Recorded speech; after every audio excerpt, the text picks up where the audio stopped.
Esiet sveicināti mūsu izmitienas sarunās, izmitienas podkāstā, sarunās pie kafijas, jeb pie ūdens un našiem. Šodien ar mums ir Anna. Es tev arī atļaušu iepazīstināt sevi.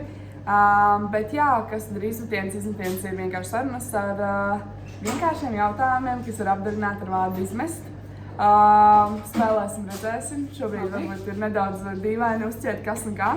Bet šodien mēs joprojām atrodamies Taste Cups. Taste Cups joprojām mūs lutina ar visādiem našķiem, tā kā tu arī droši cienājies. Bet tad pirmais jautājums, kas tu esi, kā tu raksturotu, kas tu esi profesionālajā jomā un kā citādi? Es esmu fitness trenere ar izglītību farmakoloģijā un papildu izglītību uzturā. Pamata darbošanās ir fitness un sporta zāle un svāri un tāda. Ok, labi. Un pirmā asociācija tev, kad es pasaku vārdu izmetienas? Bungee jumping. Šis parasti es uzdodu visiem jautājumiem, visiem tāds jāizlas no komforta zonas, šis bija ļoti labi, tā ļoti profesionāli. Ok, ja es uzdodu jautājumu treniņa ārā vai iekštelpās? Iekštelpās, ok, kāpēc ir viss aparatūra un tā? Ekipējums un komforta vidas. Ok, labi. Kur tu sevi izmeti studiju laukā? Ja drīkst tā jautāt, kas bija tas, ko tu studēji un kādas ir tās tavas ievadas? Es studēju farmakoloģiju Anglijā, un tad es studēju zāļu izpēti un izstrādi maģistratūrā. Tas ir par izskatiem medikamentiem, par cilvēku fizioloģiju, bioloģiju un pārsvaru par farmakoterapiju. Bet tu tagad strādā full time kā treneriem? Jā, es jau otrajā kursā beigās sāku strādāt par online treneri. Es dzīvoju Anglijā un tad man klienti bija Latvijā. Tad ar laiku jau kaut kā sapratu, ka jā, tas, ko es izmācījos, man interesē, bet sirds man tur nav. Tāpēc vienkārši treniņi pārti par ikdienu. Ok. Un kā tu izdomāji sevi izmest šajā veselīgā uzturu dzīves laukā? Tas jau vienmēr bijis ar mani, bet pārsvarā tas bija tā, kā varbūt par spīti citiem visiem sporta veidiem, ko es biju nodarbojusies, kas man ļoti nepatīk, un tas ir to, kas man patīk, un tad es neesmu pārstāvis to darīt jau 10-11 gadus. Ok, wow, diezgan liels laiks, jā. Bet kā tad tu nonāci līdz tam, ka tu to dari profesionāli? Ka tas nav vienkārši tas mājās trenējos, kaut ko sportoju, bet tu to dari profesionāli. Man pieredze ir sporta zālē un sacensībās, powerliftingā un bikini sacensībās. Viss sāks ar to, ka cilvēks viņš uzrakstīja un teica, ka viņi grib, lai es viņu trenēju, un tad man jāizdomā variants, kā es to izdaru. Un tad sākās tas viss online coaching darbiņš, kas varbūt bija tādā formātā, kurā neviens to nebija darījis tajā laikā. Tas ir tāds populārāks veids, kā strādāt ar cilvēkiem, tā attālinātā vadīšana. Nevis tieši live treniņi, bet kad es sastādu programmu attālināt un cilvēks sakot līdzi. Un es pārbaudu treniņus. Izmācījos treneriju, izmācījos uzturu, pabeidzu savus bakalaura maģistrus un joprojām esmu tā. Bet tad sākās tas viss ar tādu vienkāršu lūgumu, vai tu mani var trenēt, un tas par to es mācījies. Ok, diezgan interesanti, labi. Tavs grūtākais izmetienas treniņos, kas ir tas grūtākais, kad tu iedomājies treniņu, un tad, jā, tas ir tas grūtākais. Bulgāru split squat.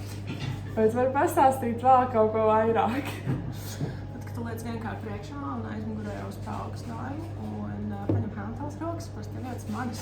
Tad tu pēc dzīvi, kā lai aizmugurē cels pieskatās brīdēm, un tad kaut kur pa vidu tu brīdi vienkārši prom. Labi. Tas ir tāds tieši tas izmetiens ārpus visām zonām, ko var. Ok. Bet, ja es ietu uz treniņiem, tas nebūtu pirmais, ko es daru, ja? Skatoties kāds sagatavotības līmenis un kādi ir mērķi, bet tas ir viens no tādiem plašākajiem vingrinājumiem, gan sēžai, gan augšu priekšā, gan ceļiem, tā, lai nostiprinātu un veidot arī lielāku muskuļu masu. Ok.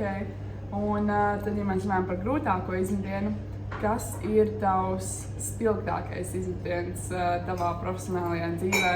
kas ir tāda lieta, ko tu atceries vairāk no visu, cik jau tu teici, cik gadus 10 tu jau to visu dari? Varbūt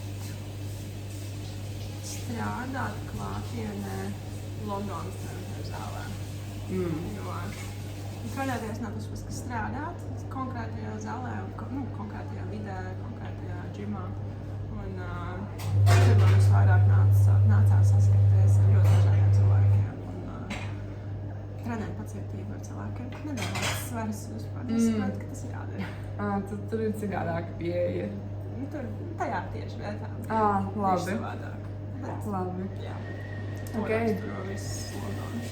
Bet, ja mēs runājam par tevu Londonas un Latvijas dzīvi, ja tev būtu sevi jāizmet vienā no šīm valstīm, kura tā beigās būtu un kāpēc? Izcila valsts. Tad gan jau neesi tāds biedrais cilvēks, kas šo saka. Varbūt tāpēc, ka es esmu bijusi prom tik ilgu laiku. Un es vairāk novērtēju to, kas ir te. Un es zinu, ka kaut kur citur ir lietas, kuras labākas par šajien, bet visas tās lietas, kas man patīk, tās daudz vairāk pārspēr visas pārējās lietas, kas varbūt nav tik ideāls. Jā, bet Latvija viennozīmīgi miers, mazāk cilvēku, vairāk telpas, vairāk lietas, cilvēki, kas novāc svarus treniņu zālē. Tas ir liels bonus, gadāks ēdiens un vienkārši tā vide, kur man labāk patīk. Tās top 3, kas ir labāk Latvijā nekā Anglijā. Tas ir tie 3, nesākt. Top.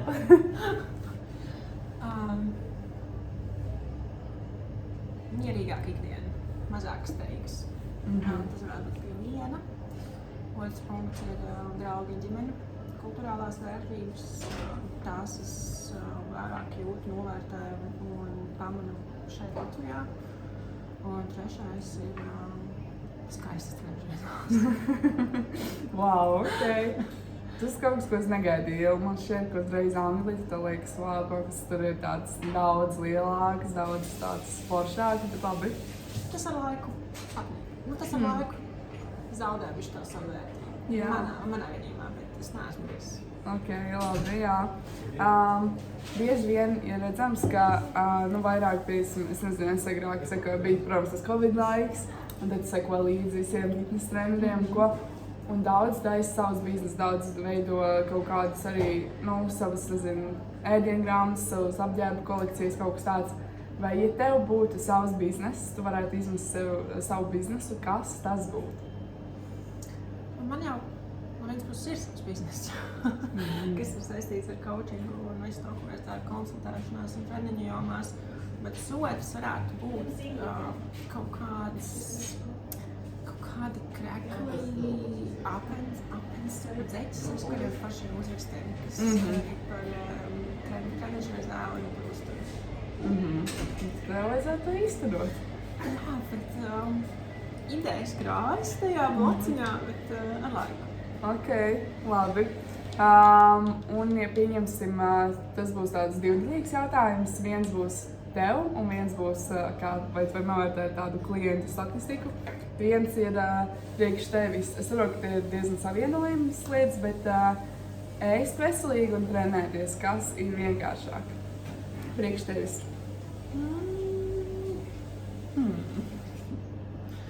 Aiziet uz vienu treniņu ir vieglāk nekā visu pārējo dienas laiku skatīties, kas notiek šķīvī. Tā kā es teiktu, ka vieglāk trenēties, bet tad jautājums trenēties tā kā produktīvi, jēdzīgi, efektīvi, mērķim atbilstoši. Tas ir grūtāk jau. Tā kā mēs to varam visu nolīdzināt vienā konkrētā līmenī. Un, ja tu salīdzinātu par savu klientu tādu statistiku, viņiem vieglāk ir ēst veselīgi vai trenēties? Trenēties. Labi.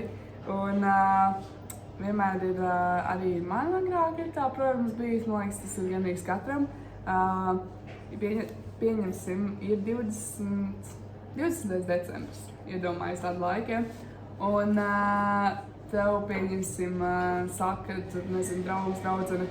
Jā, es sāku trenēties 1. janvārī, jo ir jauns gads, ir jauns atņemšanās. Kāda ir tava sākotnējā reakcija uz šo?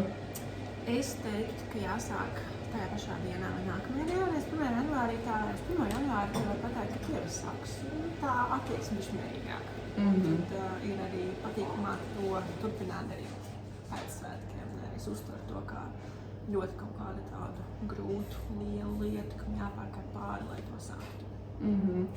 Un vai tu, ja mēs atgriežamies atpakaļ, tu biji mācījusies arī par medikamentiem un to visu.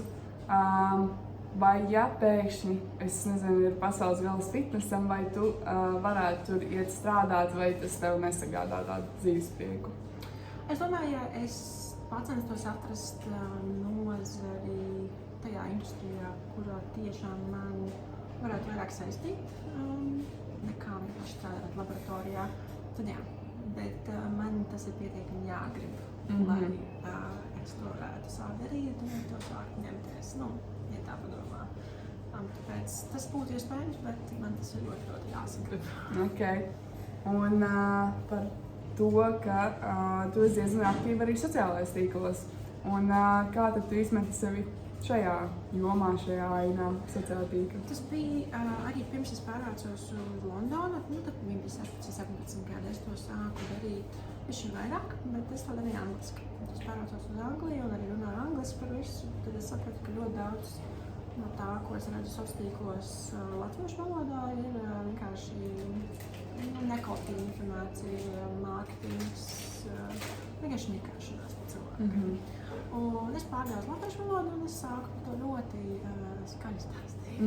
Man tā visa aizgāja bišķiņ tādā lielākā apmērā apjomā un lielākās tautās, bet tagad es viņš mierīgāk. Tie teksti, kas toreiz lidoja, viņi piesaistīja uzmanību. Skaidrs. Man visu ko teikt, man joprojām neko teikt, bet bieži vien es to vairs nedaru tik tādā publiskā veidā, ja man to neprasa. Jā, labi.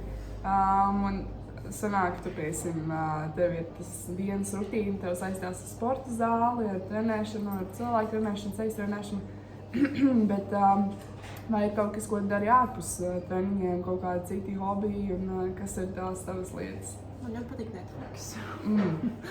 Jā, es nemelošu, vienkārši dievinu.